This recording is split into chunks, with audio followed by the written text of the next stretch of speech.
sesi, denizin ahı kalbimdedir. Bu yerin şahı, her karış torpaq, her külək nefesi, can Azərbaycan mənim nefesim.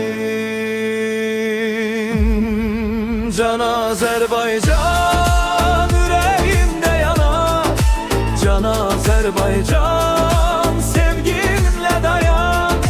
Hər aləmə hay sənin adın var, can Azərbaycan sən həmişə bahar. Həzriyə səndə ruhum dirilir, torpaqdan sevgi göylərə bilinir.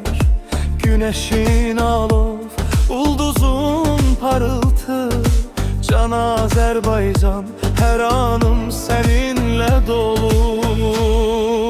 Can Azərbaycan ürəyimdə yanar, can Azərbaycan sevgimlə dayan. Hər aləmə hay sənin adın var, can Azərbaycan sən həmişə bahar.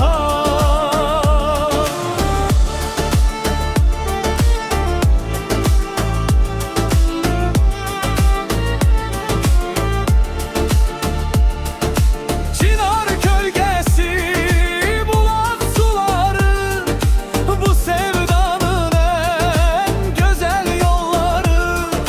Hər səs, hər iz tarixdən gəlir, can Azərbaycan qəlbimdə yerin var.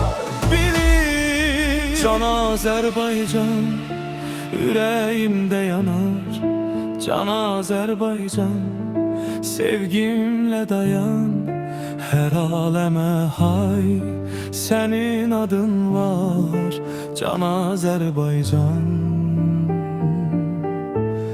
sən həmişə bahar.